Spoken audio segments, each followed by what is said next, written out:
Hey guys, it's Core Ross and welcome to 6 News. So today we have the patch notes for the Tachanka rework, and also this is kind of the mid-season balancing patch as well, as you'll see, as we've got a lot of balancing going on. And some of it is what we expected, some of it is not. So Tachanka, of course, getting his rework, so he's going to have his new LMG that you can run around with, and he's going to have his fire grenades and all that, he's going to be able to withstand. So this guy's going to be interesting to see how he plays out on the test server. And they've also removed 1.5x from his SMG that he gets to keep as an alternate option instead of the LMG. We've got Ace. So we've seen this in the gameplay yesterday as they're nerfing his breaching capabilities. So what happens is you'll throw Ace's gadget on a wall and it destroys a strip, then another strip, then another strip. Instead, what it's going to do now is only do 2. So it'll do that initial strip, then a second strip. So it's going to go down from 3 to 2. Now, I'm not seeing this as a massive nerf to him, but you might have a different opinion. I'm interested to hear that in the comments below. And I'm curious when I actually get my hands on the test server, if I can still vault in a 2-bit, 2-strip breach, or if I need to put it low enough that I can crouch walk in. So curious to see how that's going to go. If it is the case that I can't vault in, definitely quite a big nerf there, and it means you have to play a lot more differently with Ace than you currently do. This one here I love. Frost is getting that little mini shotgun, so that is going to be an awesome addition to her kit. And yeah, I usually run the SMG, so I'm going to put that on her secondary. Perfect, I have no complaints there, that's going to be absolutely brilliant. Glass is actually getting a little bit of love here. Don't know how good it is really. So reduced vision recovery time to 0.4 seconds down from 1 second. I'm guessing that is when it goes and is able to see through smoke and all that. I'm guessing that's getting faster. So if that's the case, that'll be awesome. But like I say, when I actually get my hands on the test server, I'll test it all out. And reduced movement penalty by 50% for 12 seconds up from 6. I have no idea what that means as well. So let me know if you guys do. Like I say, I'll get my hands on that glass change to really see. Now this is an interesting one. It's one we spotted in the gameplay yesterday. So Melusi and Oryx are switching weapons. So Melusi is losing the T5, which is originally Legion's SMG. She'll be getting the MP5 instead. It's going to have the red dot, holographic, and reflex as options. Oryx is losing the MP5 but getting the T5, and this is awesome. So he's getting holographic reflex and the 1.5 on that gun. Holy moly, that seems like a really significant buff for Oryx. Now, his gadget and all that, or his ability, is quite hard to kind of master, but still, that is a really good option. So I might playing more Oryx in the future. Then we got some significant changes for shield operators. So they've got a new guard break that will occur to operators with a ballistic shield and they're hit by explosives or take certain types of damage.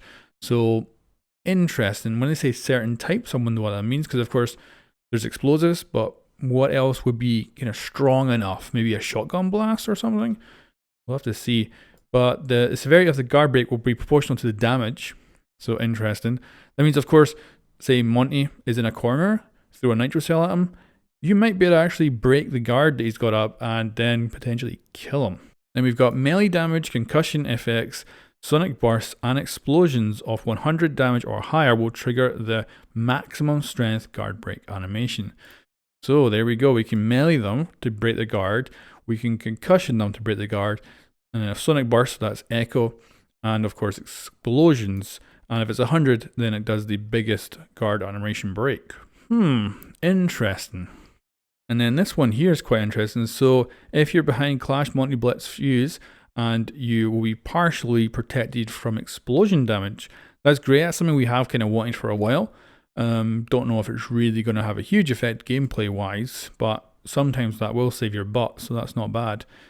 And instead of folding his extendable shield, Montang now has a guard break animation. So he can get guard breaked when in extended form.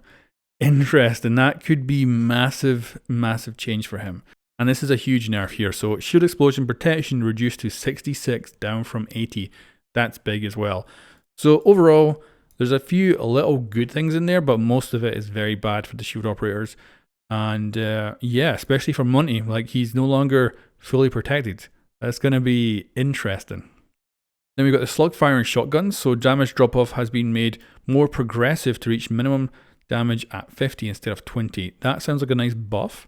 Damage at max range increased to 68 up from 48. Again, that sounds good. Suppressor damage penalization normalized to -12 regardless of range. Interesting, that all sounds really good. All of that. Damn, that's good for that shotgun, or these shotguns.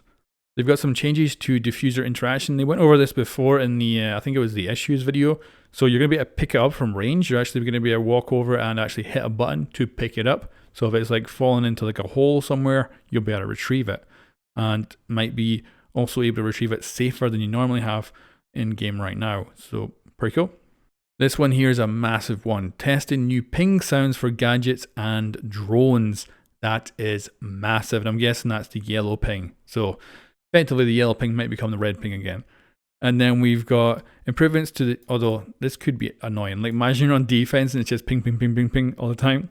But improvements to the chat filter feedback system, whatever that means. And then reminder, pre-reinforced roof hatches are active in the test server. So that's interesting. They're still kind of testing this out.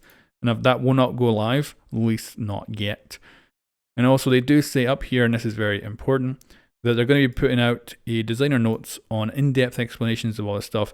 So they don't want you to get nuts. Because of course, every single time there's a change, people are like, oh, that's OP, or that's really underpowered and all that. And then we've got a range of bug fixes as well. So yeah, I will be back with another video. I'll probably alternate. So this is going to go on the Core Ross channel. I'll probably put the video about the in-depth explanations on the 6 News channel once it is available. But yeah, this is interesting for sure. I wouldn't say there's anything major. Like of course the Tachanka rework is huge, but these other changes, moving weapons around, are not like, you know, it is obviously that Tachanka is the only one getting reworked here. There's no one else with anything major surprises to change up their weapons. I guess the shield, you could call that a rework. That is going to be significant.